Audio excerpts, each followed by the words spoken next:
नमस्कार। बिहार की खबरों में एक बार फिर से आप सभी का स्वागत है। बिहार की खबर को जानते रहने के लिए सब्सक्राइब करें माय स्मार्ट बिहार के इस यूट्यूब चैनल को, जिससे कि आपको बिहार से जुड़ी डेली ब्रेकिंग न्यूज़ लगातार मिलती रहे। आइए दोस्तों, बिना समय गवाए खबरों की ओर चलते हैं। बिहार में लॉकडाउन में छूट मिलते ही बदमाश भी बेखौफ हो गए। आए दिन राज्य में गोलीबारी और लूटपाट की घटनाएं हो रही और सोमवार दोपहर तक 5 जिलों में गोलीबारी की घटना हुई है। मधेपुरा में कोर्ट जा रहे वकील को घर से कुछ दूरी पर बदमाशों ने गोली मार दी। नालंदा में देर रात क्लिनिक बंद कर घर लौट रहे डॉक्टर को गोली मार दी गई। वहीं सहरसा में लूटपाट की नीयत से घर में घुसे बदमाशों ने रिटायर्ड हेडमास्टर को गोली मार दी। तीनों का इलाज अभी जारी है। सीएम के जनता दरबार में फरियाद लगाने पहुंची महिला का जीतिया दरबार में ही चोरी हो गई। खास बात है कि चोरी का आरोप किसी और पर नहीं बल्कि उन्हीं सुरक्षा कर्मियों पर लगा है जिसके जिम्मे दरबार की सुरक्षा होती है। यह मामला मुख्यमंत्री के पास पहुंचा तो नीतीश कुमार के साथ साथ वहां मौजूद तमाम अफसर भी चौंक गए और उन्होंने इसकी जांच विशेष प्राधिकारी के जिम्मे सौंप दी। अगली खबर, देश में कोरोना की तीसरी लहर के खौफ के बीच बिहार में 10वीं से ऊपर क्लास के स्कूल कॉलेज खोल दिए गए हैं। मैट्रिक और इंटरमीडिएट परीक्षा कराकर रिजल्ट जारी करने की तरह स्कूल खोलने में भी बिहार ने रिकॉर्ड बनाया। स्कूल खोलने के लिए 3 फैक्टर काम किया। इसमें संक्रमण, वैक्सीनेशन के साथ स्टूडेंट्स के करियर का ध्यान रखा जाएगा। करो तो 5 साल बाद मुख्यमंत्री नीतीश कुमार ने जनता दरबार शुरू किया तो उन्हें एक समस्या का सामना करना पड़ा। कोरोना प्रोटोकॉल को देखते हुए जनता दरबार में कई सावधानियां बरती गई। सीएम नीतीश कुमार की टेबल के सामने शीशा की दीवार लगा दी गई थी। इससे सीएम फरियादियों की बात को स्पष्ट सुन नहीं पा रहे थे। एक फरियादी ने सैलरी का जिक्र किया तो सीएम को सहेली सुनाई पड़ी। दूसरे ने जमुई का जिक्र किया तो नीतीश जमीन समझ बैठे।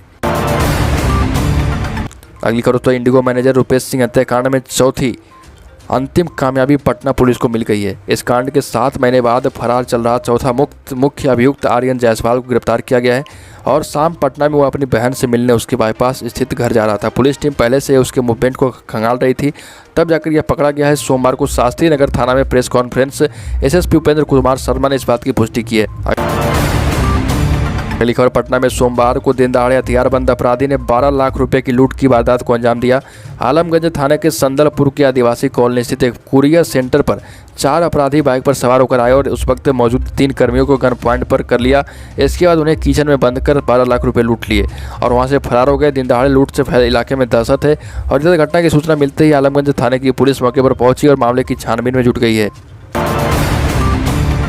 अगली खबर दोस्तों, 5 साल बाद पटना में सीएम नीतीश कुमार के लगे जनता दरबार में कोई स्कॉलरशिप का मामला लेकर आया तो कोई स्वास्थ्य सेवाओं को लेकर। वहीं गया की एक छात्रा मुख्यमंत्री के सामने ही रो पड़ी। गया के Buddha institute of technology polytechnic में पढ़ाई की चाहत लेकर पहुंची छात्रा ने बताया कि महज 2 महीने लिया गया बेरोजगारी भत्ता अब उसके पूरे करियर पर भारी पड़ रहा है। छात्रा का कहना था कि उसका बुद्धा इंस्टीट्यूट ऑफ टेक्नोलॉजी में नामांकन हो चुका है, लेकिन उसे स्टूडेंट क्रेडिट कार्ड नहीं मिल पा रहा। अगली खबर, बगहा से गंडक नदी का जलस्तर बढ़ने के कारण वाल्मीकि नगर रिजर्व क्षेत्र के अधिकांश स्थानों पर बाढ़ का पानी घुस गया है। ऐसे में अपने बचाव के लिए जंगली जानवर ऊंचे स्थानों की तलाश में रिहायशी क्षेत्र में प्रवेश कर चुके हैं, जिसमें मगरमच्छ, सांप और वन्य जीव जंगल से निकलकर गाँव की ओर पलायन कर रहे हैं। इसी क्रम में पिपारसी प्रखंड के पिपारसी गाँव में एक मगरमच्छ ने हमला बोल दिया। मगरमच्छ के हमले से युवक बुरी तरह घायल हो गया, जिसके बाद उसे इलाज के लिए अस्पताल भेज दिया गया है। दोस्तों, बिहार के चर्चित सेनारी नरसंहार मामले में पटना हाई कोर्ट द्वारा 13 दोषियों को बरी किए जाने के मामले में सुप्रीम कोर्ट में सुनवाई हुई। कोर्ट ने इस अपील को एडमिट करते हुए सभी बरी किए गए अभियुक्तों को नोटिस जारी किया है। बता दें कि 21 मई को पटना हाई कोर्ट ने निचली अदालत का फैसला पलट दिया था। कोर्ट ने 18 मार्च 1999 में 34 लोगों की हत्या के आरोपी सभी 13 आरोपियों को बरी कर दिया था। जहानाबाद जिला अदालत ने 15 नवंबर 2016 को इस हत्याकांड के दोषियों में से 10 को फांसी और 3 को उम्र कैद की सजा सुनाई थी। साथ ही दोस्तों, केंद्र सरकार में मंत्री बन चुके बगावती चाचा पशुपति कुमार पारस और उनके गुट पर शिकंजा कसने के लिए चिराग पासवान फिर से अपनी लीगल सेल के साथ बड़ी प्लानिंग कर रहे। पहले की प्लानिंग में भले ही उन्हें अब तक कुछ खास सफलता नहीं मिली हो, लेकिन इस बार वो ठोस तरीके से अपनी प्लानिंग को अंजाम देने में जुटे हैं। चिराग की कोशिश है कि पार्टी से निष्कासित किए जा चुके चाचा समेत सभी बागी सांसद और दूसरे नेता लोक जनशक्ति पार्टी का नाम, पहचान चिन्ह और स्लोगन का इस्तेमाल नहीं कर सके। दोस्तों, 3 महीने बाद बिहार में कोरोना की तीसरी लहर की दहशत के बीच सोमवार को 10वीं से ऊपर के स्कूल कॉलेज खुल गए।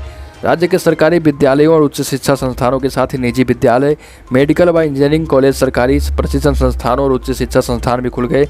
50% उपस्थिति के साथ खोलने का आदेश दिया गया है, लेकिन पहले दिन बच्चे का अटेंडेंस काफ़ी कम रहा।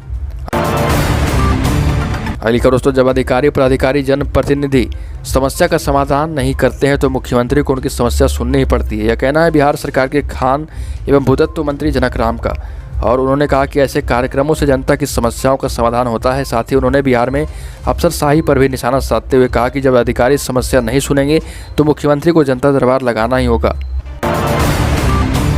अगली खबर दोस्तों, दिवंगत नेता रामविलास पासवान की राजनीतिक विरासत को लेकर उनके बेटे चिराग पासवान और भाई पशुपति पारस के बीच सियासी घमासान मचा है। इसी बीच एक शादी के कार्ड ने बिहार के सियासी गलियारों में चर्चा का माहौल बना दिया है। शादी के इस कार्ड पर रामविलास पासवान और उनके बेटे चिराग पासवान का फोटो छपवाया गया है और बिहार फर्स्ट का नारा भी दिया गया। तो दोस्तों, बिहार की खबरों में अभी के लिए इतना ही। आपने इस चैनल को सब्सक्राइब नहीं किया तो सब्सक्राइब करने से कि आपको बिहार की डेली ब्रेकिंग न्यूज़ लगातार मिलती रहे।